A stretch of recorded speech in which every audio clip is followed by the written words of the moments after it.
Hi, everybody. I'm Karen Hartglass. You are listening to another episode of It's All About Food. Thank you for joining me. As you know, on this podcast, we typically talk about food. That's my passion. But there's a lot that's related to food. As you may know, if you've been listening to this podcast for a while, we talk about food and politics, food and health, food and the environment, food and animals, food and holidays, and how delicious food can be.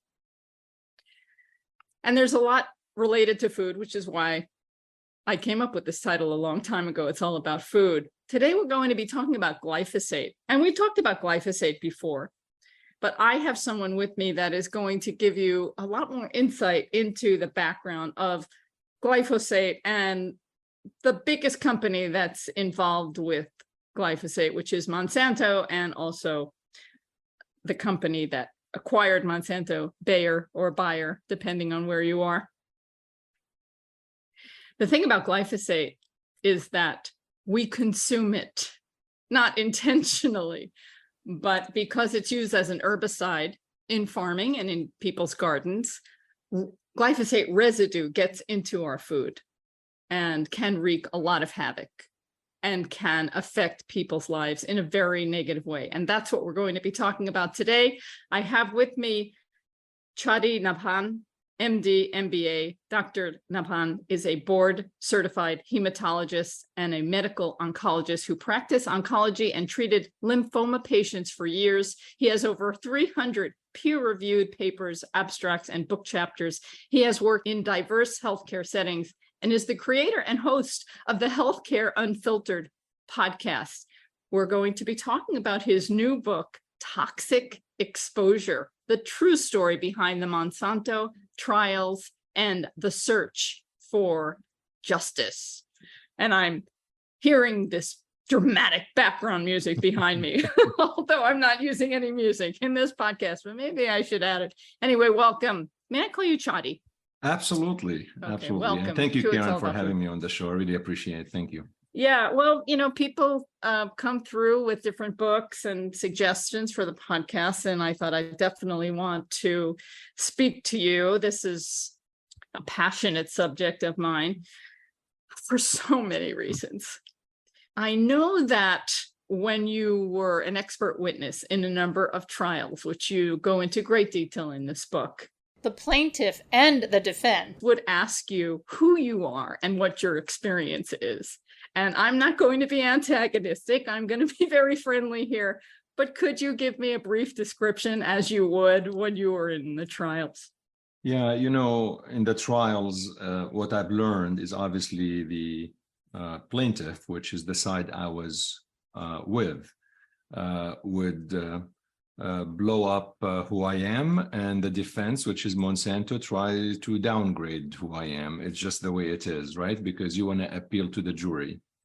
But at the end of the day, I'm a cancer doctor. I'm someone who has taken care of patients who were unfortunately diagnosed with cancer and who needed treatment. I focused in my academic career on lymphoma, lymphoid malignancies, and leukemias. And I had a little bit of a small clinic for prostate cancer as well. Over the years, I've done a lot of clinical trials. I've written and published and researched in the field of non-Hodgkin lymphoma and Hodgkin lymphoma. And I've been fortunate to collaborate with a lot of folks. And as you mentioned, had a lot of papers in that field.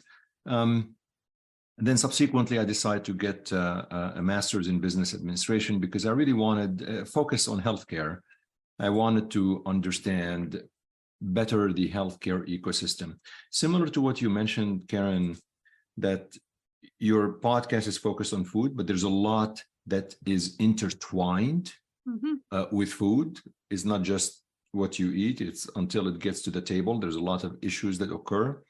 The same thing in healthcare. It's just not about holding the stethoscope and examining the patient. There's a lot of elements that are involved in patient's care, and I wanted to understand the economics and the business. And so I did that for a couple of years, and subsequently I transitioned out of academic practice. And right now I am I work in precision oncology. I chair a very large collaborative network of research institutions focused on big data and research and molecular studies, understanding the molecular underpinning of various cancers. But that is really who I am. I'm a cancer specialist and a cancer doctor and a researcher. I also view myself as an educator and a communicator. I really wanted, and thank you for mentioning my podcast. I wanted to start a podcast that really reaches people about general healthcare topics, because there's a lot out there about healthcare. So I started a podcast called Healthcare Unfiltered. It airs every Tuesday morning, and it talks about various topics, sometimes about a particular disease and sometimes about policy, sometimes about other things, and usually invite guests that are experts in that area. So that's who I am. I'm applauding. Bravo. Thank you. Thank you. You're very kind. The business of healthcare. It hits me personally, and I know that it hits many people personally because we all care about our personal health. I had advanced ovarian cancer in 2006, and I'm happy that I'm still here and thriving. Well, I'm clapping for you now. Thank you. But I learned a lot during that journey. And unfortunately, the business of healthcare does not always support the patient. And as we're going to talk about in your book, Toxic Exposure, a lot of it has to do with our capitalistic society, and that money and profit is the most important thing in many situations, which is very unfortunate. I know that in just dealing with my own journey with cancer, it wasn't just about finding the right doctor for my situation. I had to deal with my insurance company, which was a disaster, and I had to deal with all the billings of all the different entities that were involved in making charges down to a Band-Aid. It was very, very complicated. And I think that I'm fortunate because I'm not a rich person, but I am financially okay. I speak English in an English-speaking country. I have a lot of support and love around me, and I'm smart. And if you don't have any one of those or a few of those, you're really at a severe disadvantage if you have a serious health crisis. And we see that more and more. This is really important. I think that the two comments I have to what you're saying. First of all, congratulations on perseverance. This is, for folks who are listening, they may not really understand what this is until hopefully they'll never be diagnosed. But you know what I say, Karen, everybody is either a current patient, previous patient, or a future patient. There is no one that is going to escape healthcare. No one. And I think you're right. The healthcare system has a lot of advantages. We have one of the best advances in technology, medications, all of these things. But it is expensive. And I think the question is, why is that? Are there opportunities to make it more affordable and more seamless? And the cancer journey is very, very, very challenging. And in fact, I don't want to plug this, but I do have another book coming out next year about demystifying cancer. It's really for patients and families, because I noticed a lot of people ask questions about, which really tells me that despite how much information there's out there on the internet, there's a lot of noise. And it's not very always easy to know the reality. So I really wanted to simplify things for cancer. So you hit on a lot of things. The last thing I will say is, unfortunately, money and economics control a lot of things in our life beyond healthcare. Wars in the world occur because of economics. We're not going to get into politics, but the reality is a lot of wars occur because of economics. And beyond healthcare, right? The other day I was thinking about our education system and the college tuition and everything that's going on. I mean, there are these, I mean, that's also economics, right? Absolutely. I mean, you know, why would any college charges $100,000 per year? So I think there's a lot of things here, but at the end of the day, what I've learned, economics control all facets of our lives in a capitalistic society beyond healthcare. I know you have two twin sons in high school, and you're probably thinking a lot about Oh, college. that's why I brought it up, because I'm looking. Yeah, I'm thinking. Yeah, I'm telling you. Yep. Well, it's a good thing that you've been doing what you're doing and working as an expert witness, because I'm sure that's helped a bit financially for you. And I don't say that in a negative way. I know that in reading the book, the defense often use that as another Of way course. to insult you, like you're here for the money, but everybody in the courtroom was there for their job, which paid them. I So- wish the lawyers would really provide their invoices and how much they got paid. Mhm. Yeah. I cannot imagine. I just know here in New York, building co-op attorneys charge $6.50 an hour. So a Monsanto attorney, I can't even imagine. Some of their expert witnesses in recent trials, they've said on the stand, they were charging Monsanto $900 per hour. So it's, look, That's less than I thought. yeah, but it's all about, you know, look, in a court system, I mean, in a court system, it's really all about winning the jury. I mean, at the end of the day, when you have a trial by jury, all what you care about as a lawyer is winning the jury to your side. So if you're able to strategically show the jury that this was obscene and terrible and awful, you get them to your side. So it's all strategy. I mean, at the end of the day, your goal, once the trial comes to the jury, at this point, all what you care about as a lawyer is telling the jury your story and have them buy into what you're saying. That's really it. Before you get into the trial, the courtroom and the jury, there's a lot of maneuvers and things like that. But once in the courtroom and the jury is in the box, these are the 12 or 15 or whatever, how many people that you need to convince. The other person you need to convince is the judge to allow you to admit certain things into evidence or not allow things into evidence, which was shocking to me because I thought you put everything in the courtroom and you show the jury everything. But the reality is both sides, I mean, you know, the plaintiff want to admit a lot of things to the jury so they can win the case, and the defense want to prevent that from happening so they can win the case. And the judge serves almost as the arbitrator. So the judge says, well, we can admit this into evidence. We don't need to admit this into evidence. But what does that mean? It means that the jury and the jurors do not see always the entire picture. They see what the judge allows them to see. And that's where strategy plays a role on both sides, because they want to really, it's like a chess match. And I think in the book, I comment a lot about the chess. Clearly, I like chess, but you know, it's a chess match almost. You're trying to really outmaneuver your opponent to win.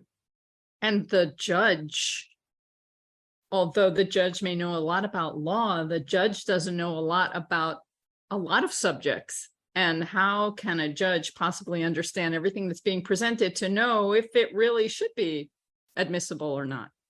Yeah, that is, yeah, I mean, there's a lot of legalese issues here, you know, in terms of, you know, how both sides play the role in trying to convince the judge it should be admitted or not into evidence. And then the judge has to really rule whether they allow certain things or not. And honestly, even in the book, I did mention how surprised I was about this. I really was not aware. I thought like you put all of the evidence in there that's available that was found through discovery, and you show it to the jury. But even through discovery, you don't really show everything. So it's actually pretty interesting learning about our court system and about everything that actually goes around.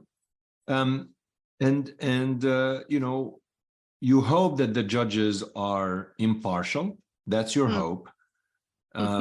It's hard to tell though, right? Because we all, I mean, at the end of the day, you know, to put all of your biases outside of the courtroom and to come in completely neutral, it really requires a lot of discipline, honestly. So, you know, I can't speak for anyone and I don't know, obviously, but you know, I'm happy to say that the first 3 trials I testified in went our way, but We'll talk about subsequent trials that Yes, Monsanto please. won. Yeah. So the star of this book is glyphosate. Yep. Can you talk a little bit about what it is and why it's good and or bad? Well, I don't think it's good, but we'll talk about it. I'm giving you the opportunity. I'm not yeah. trying No, not to be biased. You know, and I will talk about this because I did not know much about it before I was involved in this. But look, glyphosate is basically a chemical that can bind to minerals and remove minerals like calcium, magnesium, manganese, copper, zinc, and all of that. And it was initially discovered by a Swiss chemist, and then subsequently Monsanto chemists, John Franz and Phil Ham, were able to identify that it has an herbicidal activity. So it actually could kill weeds. And then Monsanto, that employed these two chemists, patented the glyphosate and made it the main ingredient of what they called Roundup. So Roundup has the glyphosate, which is the main ingredient, plus surfactants. Surfactants, think of them like a gooey materials that are around glyphosate, but what they do is they kind of help the glyphosate stick to the surface of where they are supposed to be sprayed, for example. So if it comes on your skin because of surfactants, the absorption of glyphosate into the body becomes a little bit more potent. And because of surfactants, when you spray it on the weeds, it sticks on there and it does its activity. So that's what glyphosate is. It is the main ingredient of Roundup, and Roundup is a weed killer that was patented by Monsanto in the early 70s and was first used commercially in 1974, the first time that was used. And we'll talk about that, but currently it is obviously the most used herbicide in the world and in the US, and we'll talk about how this actually happened. But that's what glyphosate is its core. Now, during these trials, you would talk about different studies that had been done to demonstrate the safety or lack of safety in glyphosate. And I know it was mentioned in the book, but I think a key point is that most of the studies are done on glyphosate itself and not glyphosate with these other ingredients that work with it, that make it more powerful and its impact more profound. And so when you're talking about these studies, you're not really talking about reality. Yeah, and this is such a nuanced thing that is so important because there were internal email communications from Monsanto that were shown to the jury and were actually shown in the courts, that where Monsanto executives and scientists were actually saying in the email that we cannot say Roundup is not carcinogenic because no long-term studies were done on Roundup. And Monsanto has always argued that we've done so many studies on glyphosate, but they somehow conveniently did not really explain, or I mean, the plaintiff did, but Monsanto would argue we've done the studies on glyphosate.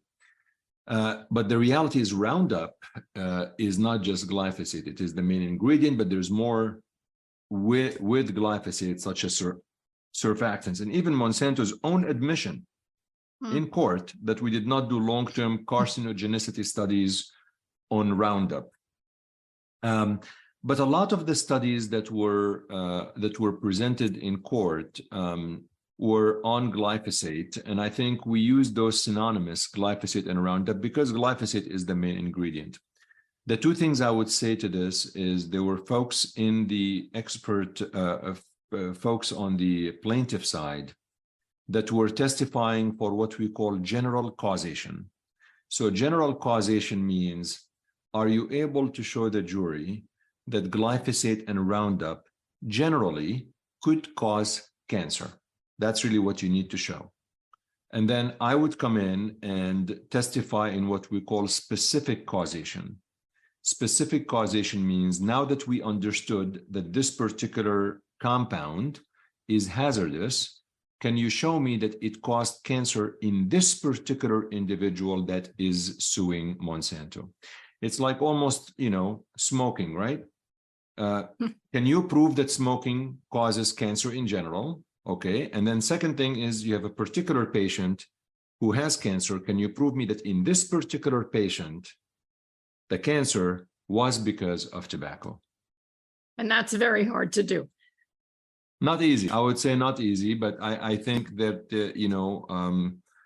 I think as a physician and as a researcher, sometimes we have to do that in real life, because I am sure, Karen, when you were unfortunately diagnosed with ovarian cancer, one of the first questions you asked your doctors, why?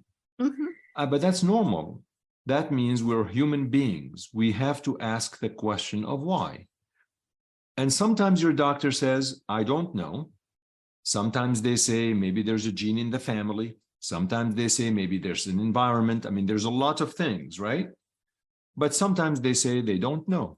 And I think that's okay. We need to stay humble. It is okay not to know.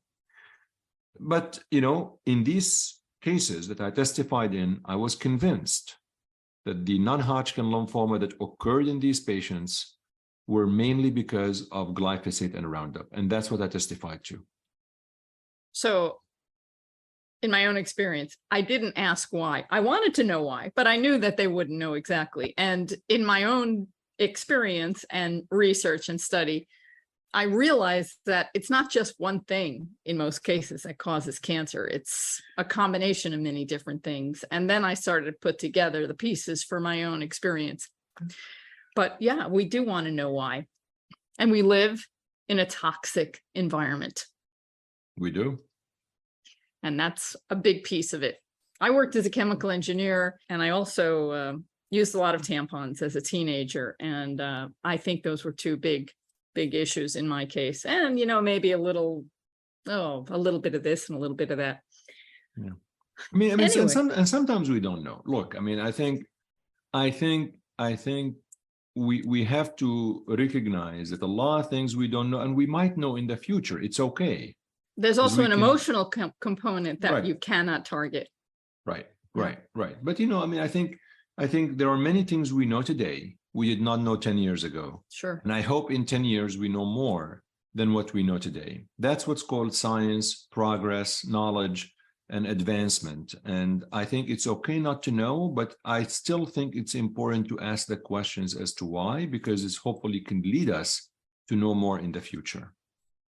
This book focuses on the 3 trials you were involved with, and those 3 trials each of them involved one individual who had cancer, lymphoma, and they were all not doing very well.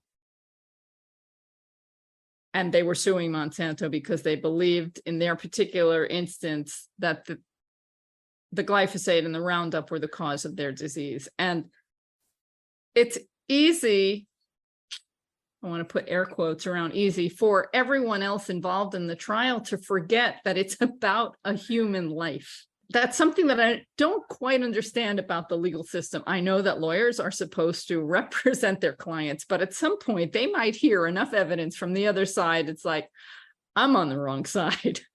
That will never happen.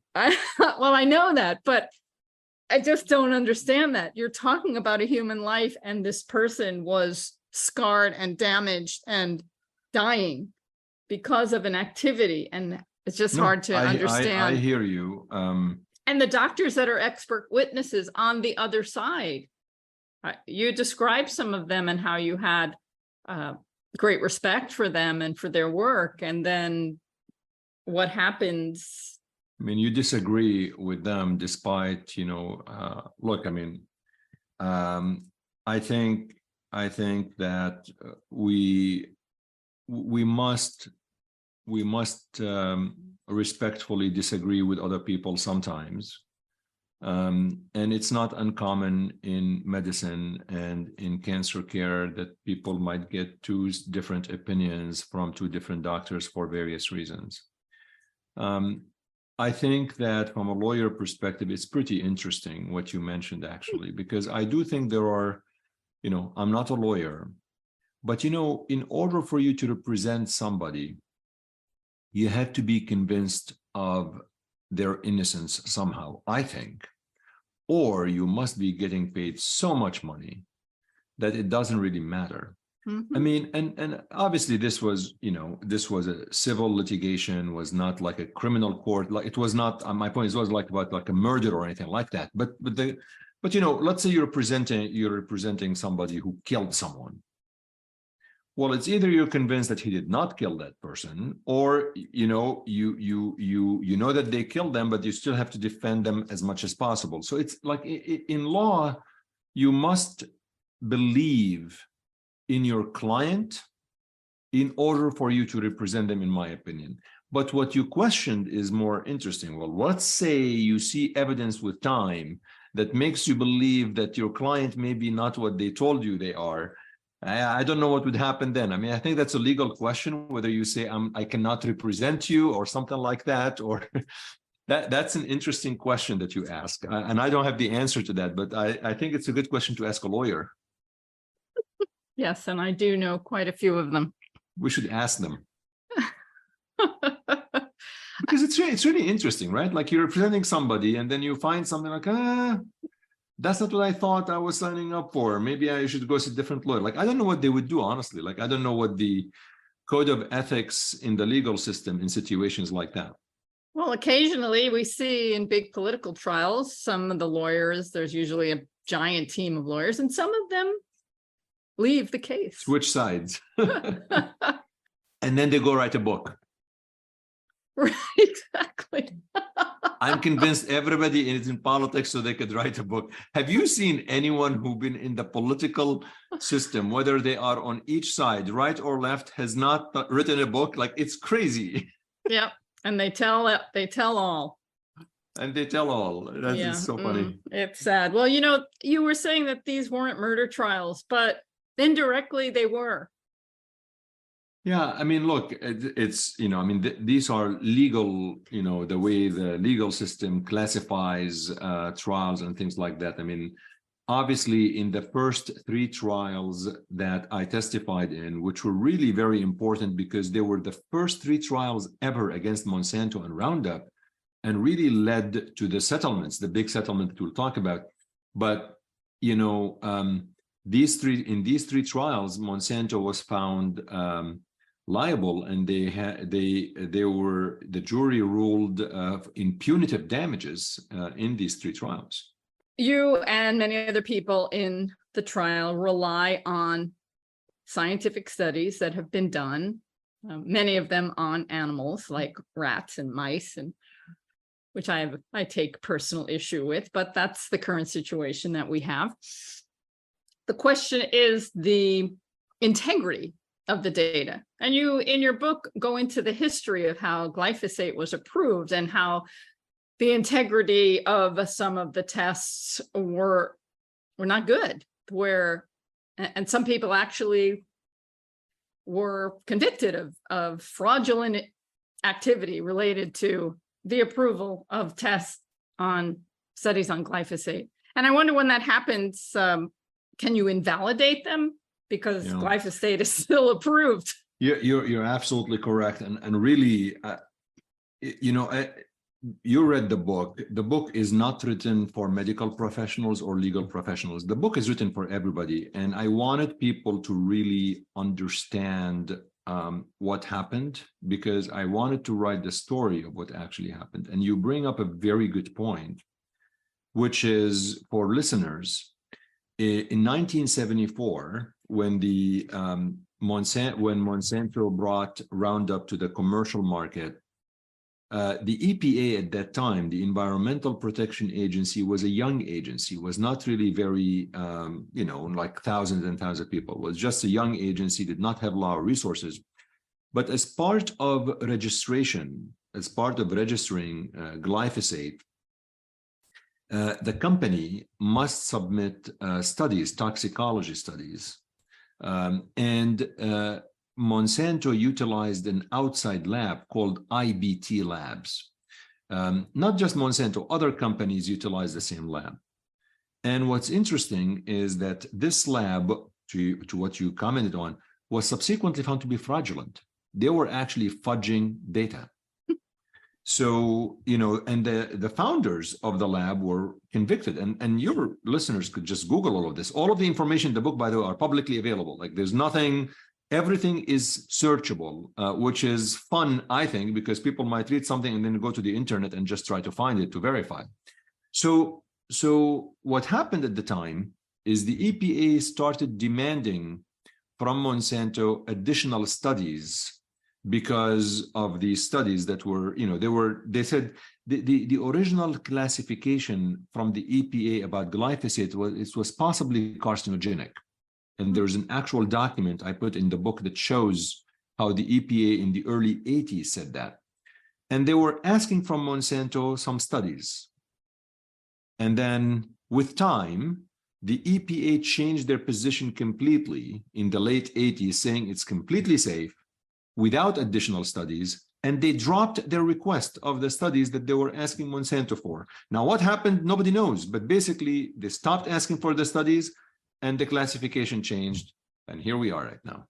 And here we are, yeah.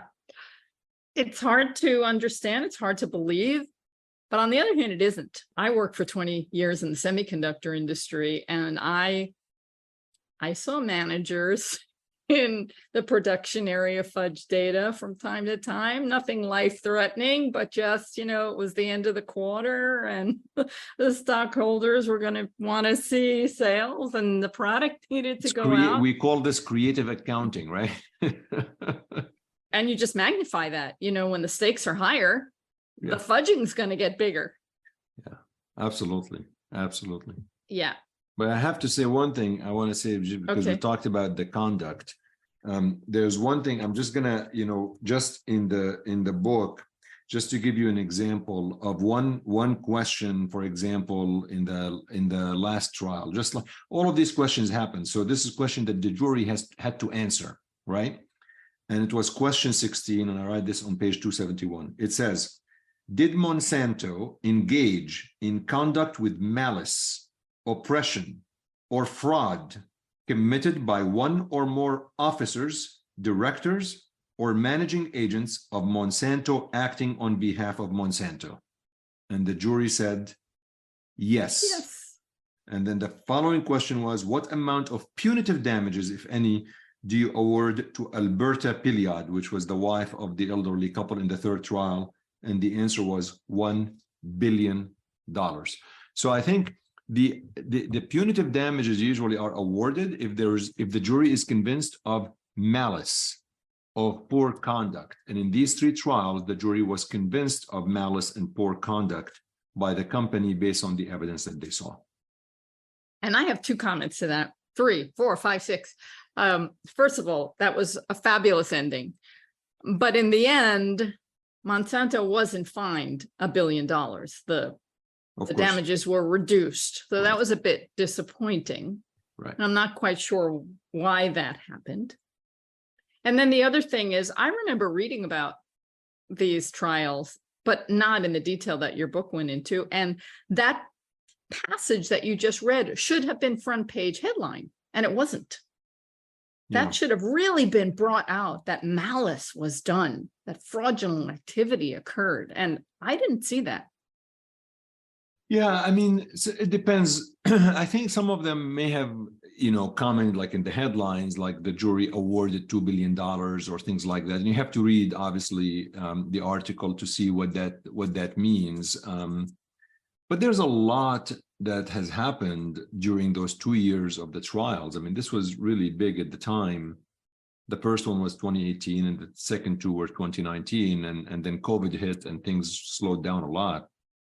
But I think a lot of the, some of the reporters at the Wall Street Journal, they actually called the acquisition of Monsanto by Bayer one of the worst business decisions a company has done. There were a lot of demonstrations and protests in Germany, in Berlin, and other areas. And the CEO of Bayer lost the shareholder confidence vote. And by the way, there's a new CEO that actually joined, started this year. And so there's a lot of the business components that sometimes the journals or the articles focus on, which is the business impact of things. I think in terms of the verdict and not paying $1 billion, it is not uncommon that both sides appeal any verdict that they don't like, and the judge then reduces the punitive damages and all of that. These are our legal system. But as your listeners should know, is that eventually Bayer paid $11 billion to settle over 100,000 cases. So that is a lot. And at the same time, they had to pay $63 billion to acquire Monsanto, by the way. And they acquired Monsanto, the deal closed in 2018, as the trials were actually accumulating, as the Johnson trial was going on. I think Bayer underestimated the impact of the litigation and the trials on what's going to happen, because their share price, their stock share price, went down by 2/3. Wow. So they actually lost a lot of market cap. So going back to your original question about economics, when you look at the economics of this, to me, it is mind-boggling what, that Bayer did not choose to really figure out a way to say, okay, we think we put a warning label and just call it a day and we're done with this. But they paid millions and millions of dollars in legal fees, millions. I mean, it's a lot of money. Nobody knows how much they're paying. They paid $63 billion to acquire Monsanto. Their market cap went down by 2/3. Their stock share price was about 40. Now it's about 13, 14. And they paid $11 billion in settlements. And they had to pay, for example, for Johnson. So, economically, it was certainly not a very good decision for Bayer when you think about it. But there is an arrogance about this, that we are not going to admit a mistake no matter what, and we're going to keep going, and so we'll see.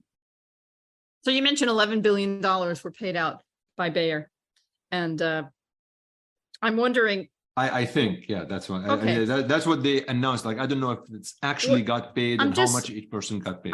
I'm curious about the cases, the difference between an individual case and a class action case, and what's been going on since. So have there been a lot of individual cases that came out, or were they all in the queue at the time you did your 3 and then? Very good question. So the first 3 were, in fact, in my opinion, the most important 3, because they actually set the stage for what happened afterwards.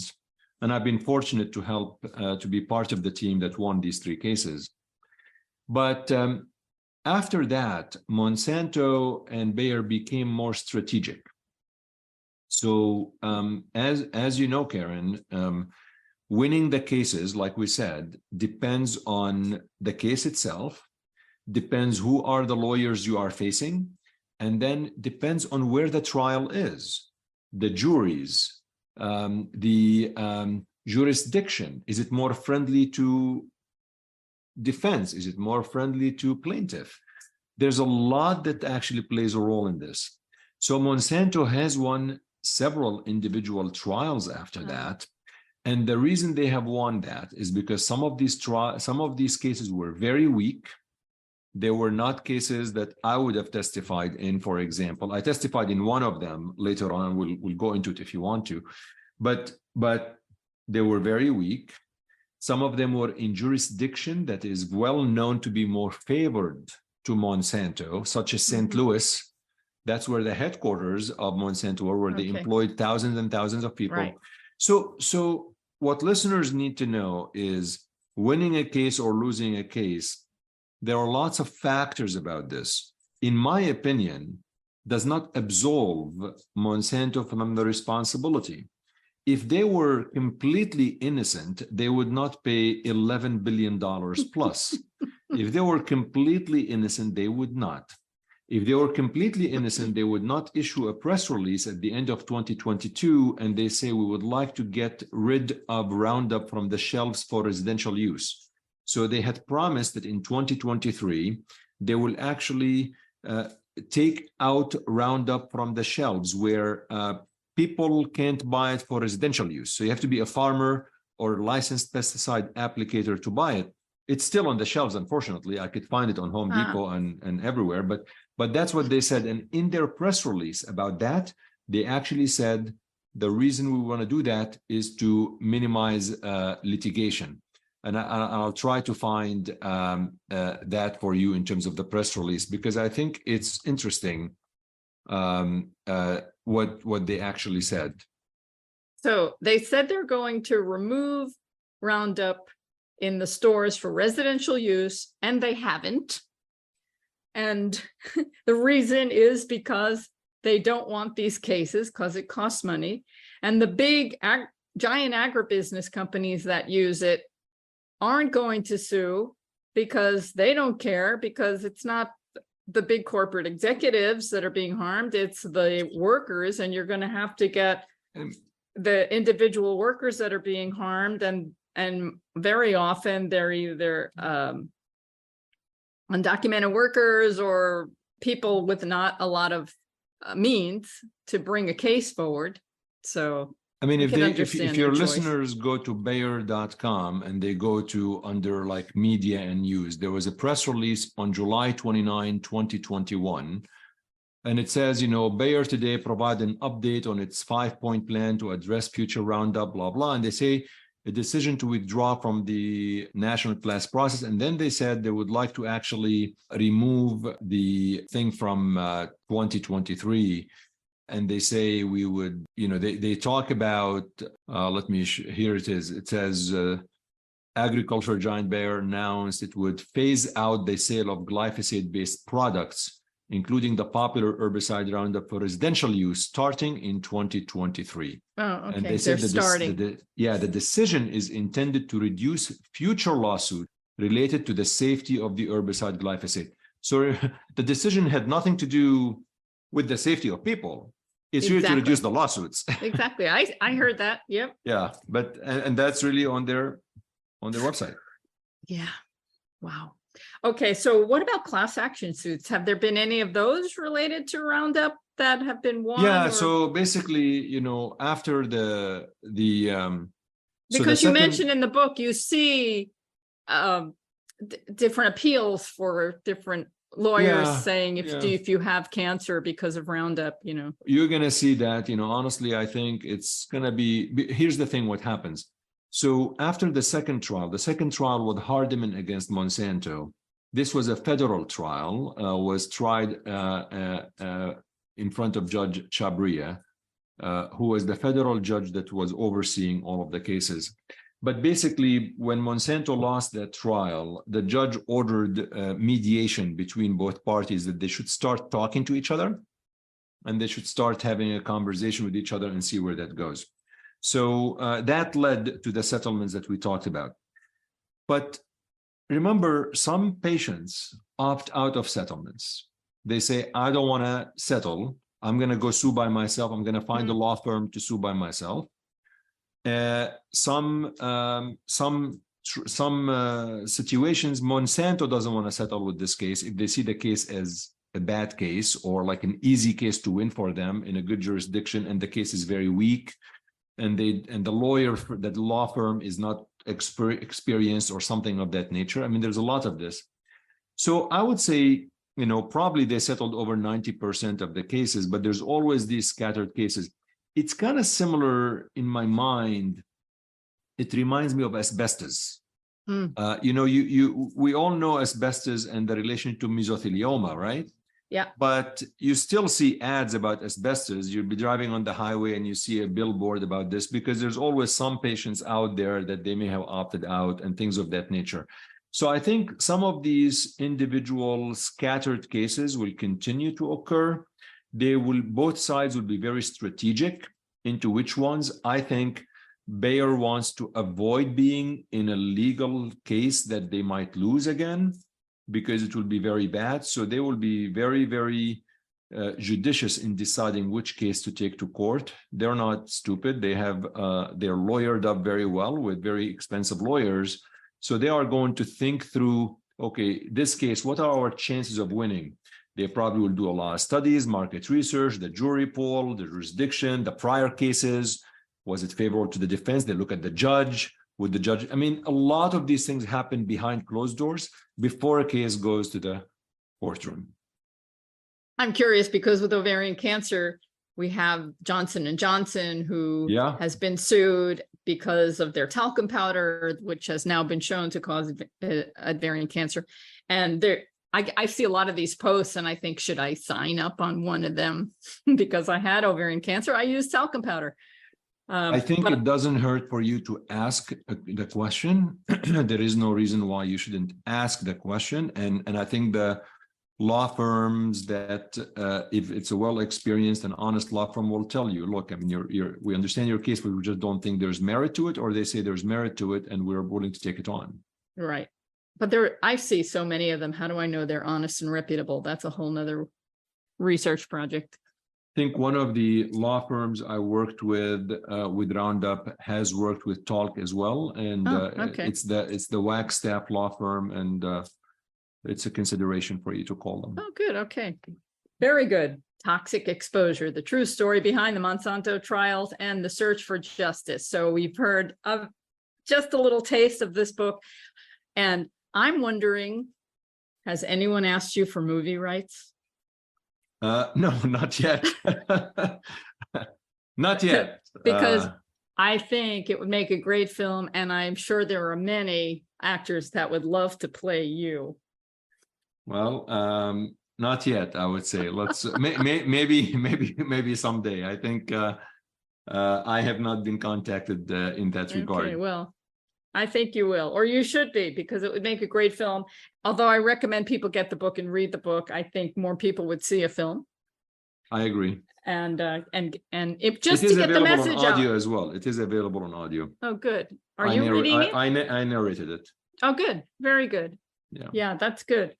We just have a few more minutes left, and I'm just curious about a number of things. So you mentioned you're originally from Syria. Yeah. And I'm not sure how old you were when you came to the States. You were around college age or something like that? I think 23, 24, something like that. So Syria is over 30 years now. And Syria has been in a civil war now for like 11 years about. Well, it's resolved right now. I mean, I think there was a lot of issues going on from 2011 to probably 2018. And I think I've been there in last December. I've been there every December for the past several years, and things have improved significantly in terms of safety and security. I think the main issues have been economics, and I think economically it's been very challenging, especially with so many sanctions. I mean, Syria has been under sanctions for over 11 years. So unfortunately, this affects the economics of people who live there. Yeah. It's a difficult time. I'm sure you have friends and family that are over there. I do. All of my in-laws are there. Yeah. I just recently watched the film, The Swimmers. Not sure if it's on my list. I've actually heard good stuff about it. Oh, it's very good. It is on my list. Yeah. And what's good about it, I think, for people who are not familiar with the situation or have a particular idea about refugees and immigrants, they need to see this film, because it just highlights that the people that are leaving a war-torn country, they're just people, regular people with hopes and dreams and care and family and friends, and they need help. Yeah, no, absolutely. It is definitely on my list to watch, and because I did hear a lot. Yeah, it's a very good story. You said that you have this podcast, Healthcare Unfiltered. I'm curious to check it out. I'm not sure if it's focused for people in the healthcare business or just for really. I mean, some people. Episodes are a little bit more specialized or particular disease. Like I'm going to have an episode on pancreas cancer. I have an episode on prostate cancer, things like that. But I have a lot of episodes that are very, very general. And I think, like, I had an episode in the Inflation Reduction Act when it just got passed in Congress and signed into law. What does that mean? I brought a policy person from Vanderbilt and we talked about that. I'm airing next week an episode about the chemotherapy shortage that is actually happening in the country. And I'm interviewing the chief medical officer of the American Society of Clinical Oncology. So I think that there's a lot of topics that are, the episode on July 18, I don't know when this episode is going to air, but so for reference, July 18, I'm interviewing an author of a book called Burden of Pain, where he's a physician who was talking about his experience during the opioid crisis and how he went actually into jail because he Wow. was accused of overprescribing, and then he wrote a book and he got out. So I tackle a lot of topics. I've talked about suicide, I've talked about COVID, I've talked about a lot of things, and hopefully listeners can find, I don't think they're going to listen every week because some Sure. episode may not be interesting to them, but they will find something that will be up their taste. Do you ever talk about prevention and food? I actually do. I'm airing an episode, I think it's slated in August, with a researcher who has done a lot of work on plant-based diet. Oh, and good. talking to her, I've done actually several of these. I've done a keto diet, I've done about cholesterol, I've done about exercise and obesity and relation to cancer. And I've done one on diet and cancer, but this one is specifically focused on plant-based diet and cancer. She's done a lot of research on that. She's at Memorial Sloan Kettering. And so yes, so I think if you go back and take a look at some of the episodes I have, you will find something pertaining to diet and cancer. I know there's a lot of great people at Memorial Sloan Kettering, and they have a great reputation, but when I was going to be treated and I consulted with them, I'm absolutely convinced I'd be dead if I had gone there. But that's just my personal experience and the few doctors that I engaged with. Well, I am glad you are doing well, and you had a great team that you worked with, and here you are 15 years later. Yeah, 17 years later. But 17. you know, people have to understand that just going to one doctor is not always the best situation. You need to consult with many and feel good about them. Second opinions are important. And in my future book coming out in 2024, I have an entire chapter on second opinions. Yeah. And the take-home message I would tell people, should ask for second opinions. It's up to you. Your doctor should offer sometimes second opinions to you. Depending. I've always told my patients, if you want to get a second opinion, go ahead and I'll help you. If your doctor feels offended that you are going to get a second opinion and feels uncomfortable with that, he or she is not the doctor for you. Exactly. Well, there's arrogance. Yeah, there is. Yeah, unfortunately, in every profession there is. Yes. But sometimes in medicine, it's a little bit too much. Well, on the subject of food and prevention, I know you had a lot of interest in your COVID podcast. I don't know if you did one or more than one, but my frustration regarding COVID was that we don't get good information from the government or from our healthcare professionals about the importance of diet and prevention. And I believe that if we were all eating better, COVID would not have been the disaster that it was. That's just quick in a nutshell. In all honesty, I don't know the relationship between diet and COVID. I mean, COVID is obviously a virus. It's not your specialty, and most medical doctors do not learn about prevention and food. It's something you have to go after. Yeah, I guess I don't know if there's a relationship between diet and prevention of COVID. That's what I'm trying to say. I'm not sure there's data on that, so I'm not. Okay, well, you do know, I'm sure, that we knew that people that had COVID morbidities, if they obesity and diabetes and heart conditions, they all had a greater risk of having a more difficult problem with COVID if they had caught it. Correct. And heart disease and diabetes are reversible and preventable with a whole food, plant-based diet. I mean, there's plenty of evidence on that. And so you connect the dots and you know that if you have diabetes and you're going to have a problem with COVID, it's like A equals B equals C, that if you're eating better and you don't have diabetes, you won't have a risk. Yeah, what you're alluding to are the risk factors associated with worse outcomes from COVID. And absolutely, obesity, cardiac disease, and other things are risk factors that increase the possibility of having adverse outcome, including death from COVID. I think what I was commenting on is causation, which is, does food causes the actual disease itself, and that I'm not convinced with. No. But I think what you're alluding to is very important, which is if you watch your diet, if you don't have obesity, if you watch the risk factors, and if you get that virus, then your outcome will be favorable and you will be fine. I think that's a very fair statement. Yeah, we didn't get that message really during No, we did the not, because epidemic. it was there was a, and to this day, frankly, I think the politicization of the pandemic has been a very disappointing to me, because in my opinion, whether you are more aligned with the right political party or the left political party, the one thing that I've noticed that both sides politicized the pandemic to their favor. And I don't think that's really what you expect from public health officials. You really want people just to really think about what is the right thing to convey to the public. And I've been disappointed with both sides, to be honest. Absolutely. We always want the truth, and it's hard to Yeah. get at the truth.